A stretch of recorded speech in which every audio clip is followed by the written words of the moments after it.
আসসালামু আলাইকুম। সবাই কেমন আছেন? আশা করি যে যেখানে আছেন সবাই অনেক ভালো আছেন এবং সুস্থ আছেন। আলহামদুলিল্লাহ আমরা অনেক ভালো আছি।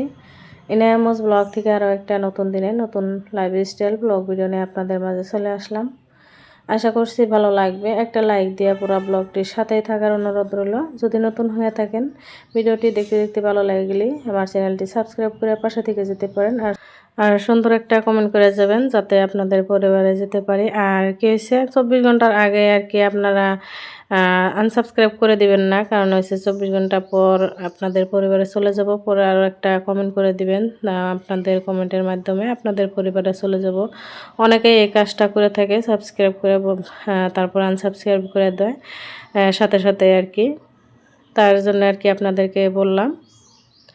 তো সকালের এই তো রান্নার পাশাপাশি আবার কিন্তু আমি রান্নাঘরটাও ভালো করে ডিপ ক্লিন করে নিতেছি। দেখতে পারছেন এখানে সব থালা বাসন আর কি আমি বের করে নিচ্ছি, কারণ হচ্ছে থালা বাসন রাখতে রাখতে কি হয় এই যে যেগুলো আর কি ব্যবহার করা নয় এগুলো আর কি কেমন জানি আর কি হয়ে যায়। তো যার জন্য আর কি আমি সবগুলো আর কি ধুয়ে নিব। আর স্ট্যান্ডগুলো দেখতে পারছেন একদম তেল কাস্ট হয়ে গেছে, তো এটা অল্প একটু ঘষার পরে কিন্তু পরিষ্কার হয়ে গেছে। তো ভালো করে আর কি পরে ঘষে নিছিলাম দুটাই। আর এখানে যে চামচগুলো আর কি আমি ঘষে নিছি, এখন ধুয়ে নিব। আর এই যে বাসন রাখা খাসি দেয়, তো এগুলো আমি আর কি অফ ক্যামেরাতেই ধুয়ে নিছিলাম, কারণ অনেকটা সময় লাগে আর অনেক দেরি হয়, তার জন্য ভিডিওটি বেশি বড় হয়ে যাবে। তো অনেকেই আছে বড় ভিডিও আর কি দেখে না, ছোট ছোট ভিডিও দেয়, তারপরেও কিন্তু সবাই ফুলস করে দেয় না। তো অনেক আপুরাই আছে ফুলস করে দেয়, তো আপুদেরকে অসংখ্য ধন্যবাদ। তো আপুদের আর আসলেতে এখন কমেন্টটা পড়তে পারতাইছি না, তো আপুদের নাম নেওয়া হলো না তার জন্য। তো এখানে এই যে একটা আমি ভালো করে ধুয়ে পরিষ্কার করে তারপরে কাপ গ্লাস জায়গা মতো রেখে দিছি, দেখতে পারছেন। আর থালি রাখা যে এইটা এটাও আমি ধুয়ে নিচ্ছি, ধুয়ে বাসনগুলো আমি ধুয়ে পরিষ্কার করে নিচ্ছি। তো আসলে তো কালকে ভিডিও দিতে পারি নাই, আর একটা যে পোস্ট করব তাও পারি নাই, আসলে তো অল্প একটু অসুস্থ ছিলাম। তো এখানে স্কুলেও গেছিলাম, তারপরে আবার রোদ্রের মধ্যে হাইটে গেছি আসছি, তার জন্য অল্প অসুস্থ হয়েছিলাম। তাই আর কি ভিডিও এডিট করতেও পারি নাই, তারপরে দিতেও পারি নাই। তো আজকের ভিডিওটি অল্প একটু বড় অন্য দিনকার তুলনায়, তো প্রায় 8 মিনিটের ভিডিও। প্লিজ আপনারা ফুল ওয়াচ করার চেষ্টা করবেন আমার প্রিয় আপু ভাইয়ারা। তো আপনাদের গঠনমূলক একটা কমেন্ট করবেন, আপনাদের কমেন্টের মাধ্যমে আপনাদের পরিবারে চলে যাব। তো এর পাশে যে আমি এই ফুলগুলো আর কি প্লাস্টিকের ফুলগুলো আর কি আজকে ধুয়ে নিব অল্প অল্প আর কি তেল এই তেল কাস্টে ভাব হয়েছে, তার জন্য। তো আমি সার্ফ দিয়ে ভিজাই রেখে দিছিলাম, পরে আর কি ধুয়ে নিয়েছিলাম অল্প সময় ভিজাই রেখে। তারপরে আবার আমাদের রুমের আর কি কাজ করে নিতেছিলাম। তো রুমের একদম মাকড়সার বাসাগুলো আর কি ভেঙে দিতেছিলাম, তেমন একটা বাসা দেয় না, তারপরেও কিন্তু ধুলা পরে সাইড দিয়ে ধুলা পরে আর কি কালো কালো হয়ে যায়। তার জন্য এই যে মাকড়সার বাসা আর এই সিলিংটা আর কি ভালো করে পরিষ্কার করে নিতেছি আমি চাইরে। আর এই পাশ দিয়েও আমি ভালো করে চাইরে নিতেছি।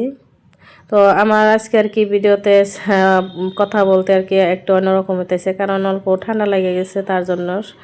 তো আপনারা প্লিজ ক্ষমা দৃষ্টিতে দেখবেন, তো ভালো নাও লাগতে পারে আমার কথাগুলো আর কি, তার জন্য আপনাদের কাছে ক্ষমা চাই নিচ্ছি। তো রান্নাঘর পরিষ্কার করে তারপরে কিন্তু আমাদের রুম সুপার রুম সব কিছু আজকে পরিষ্কার করে নিব। আর পাশে কিন্তু আমি রান্নার পাশাপাশি কিন্তু আমি রান্নাঘরে কিছু কাজও করে নিছিলাম। তো রান্নাটা আমি চুলায় রেখে রান্নাঘরের কাজগুলো করে নিচ্ছি, দেখতেই পারছিলেন আপনারা হয়তো। তো বলা হয় না আসলে একটা বলতে গিয়ে আর অন্য কথা আর কি বলাই যায় না, তো যেহেতু ছোট ভিডিও দিই তার জন্য আর অল্প একটু তাড়াতাড়ি করি, তার জন্য আর কি সব কথাই আপনাদের সাথে বলা হয় না। তো আমি এই যে ঘরের মাকড়সার বাসা চাইরা তারপরে সমস্ত কিছু মুছে পরিষ্কার করে নিতেছিলাম। আমাদের রুমের শোকেস তারপরে হচ্ছে পালং সব কিছুই পরিষ্কার করে নিতেছিলাম, দেখতে পারছেন।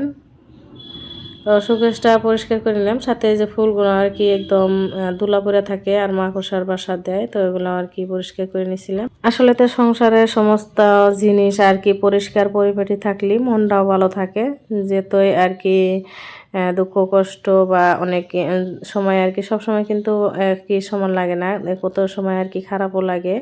তো ঘরের যদি বস্তু বাহিনী তারপরে হচ্ছে ঘরটা গোছানো থাকে এগুলো দেখে কিন্তু মনটা ভালো লাগে। তারপরেও তো আর যদি ঘর এলোমেলো থাকে বা জিনিসপাতি একদম লেত্রা হয়ে থাকে তখন কিন্তু দেখবেন যে ভালো মানুষই একদম মনটা ভালো লাগে না, আর কেমন জানি একটা লাগে আর কি।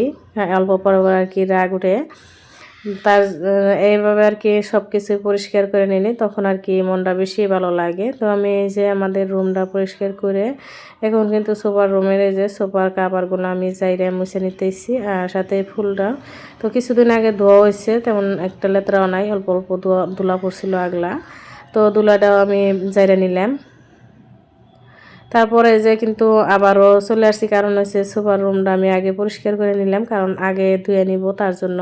পরে আবার মনে পড়লো যে আমি আমাদের পালংটা আর কি একটু জেরে নেই, যেহেতু কিছুদিন আগে মোছা হয়েছে, তো হালকা ধুলা পড়ছে। এখন আর কি মুছলে আমার তেমন একটা লেত্রা হবে না, বিছানাটাও আমাকে উঠাইতে হবে না, তার জন্য আর কি হালকা একটু হয়তো ধুলা পড়ছে, তেমন একটা দেখা যায় নাই ধুলা।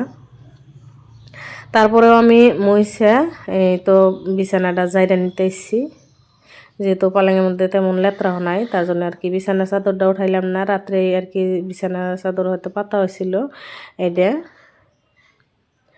তারপরে যে সমস্ত কিছু গ্রিলগুলো অল্প একটু জাইরে নিলাম, ওটাতে জানলে আর কি ওই যে ইজি আছে, ওটাতে জানলে অনেকটাই সহজে তাড়াতাড়ি করে আর কি জারা যায়, তার জন্য। তো জাইরে তারপরে আমি এই যে এই করে নিতেছি, ঝাড়ুতে নিতেছি, সব কিছু পরিষ্কার করে রুমটা ঝাড়ুতে নিলাম। তারপরে আর কি রুমটা মুছে নিব।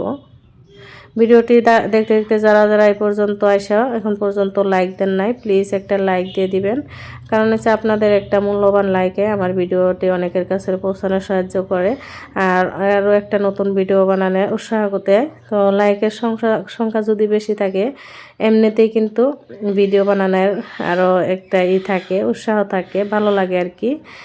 আর যদি ভিডিওতে লাইক কম থাকে বা ভিউস আসে না, তেমন একটা ওয়াচ টাইম আসতেছে না, তখন কিন্তু একদমই মনটা খারাপ হয়ে যায়, মনে হয় যে আর ভিডিও বানাবো না, একদম ইচ্ছে করে না ভিডিও বানানোর। তো আমরা যারা ভিডিও বানাই তারা তো জানি। তো প্লিজ আপনারা ভিডিও দেখে গঠনমূলক কমেন্ট করে যাবেন, যাতে আমি বুঝতে পারি যে আপনারা আমার কি কোন পর্যন্ত আমার সাথে আছেন। গঠনমূলক কমেন্ট করে যাবেন। তো এই যে আমি রুমটা আর কি মুছে নিতেছিলাম, ইনা এখানে বিছানার মধ্যে উঠে ঘোরাঘুরি করতেছিল। তো অফ ক্যামেরাতে কিন্তু আমি আগে আমার সোফার রুম আর বারান্দাটা আগে মুছে নিছি, কারণ হচ্ছে সোফার রুমটাতে ফ্যান দিয়ে রাখবো। তো আমাদের রুমটা মুছতে মুছতে যাতে এই সোফার রুমটা শুকায় যায়, তখন আর কি আমি এই রুমটা দরজা মেরে রাখতে পারি, তার জন্য। তো এই রুমটা শুকায় গেছে, তো এখন আমি লক করে রাখবো। তো আজকের ভিডিওটি পর্যন্ত, সবাই ভালো থাকেন, আল্লাহ হাফিজ।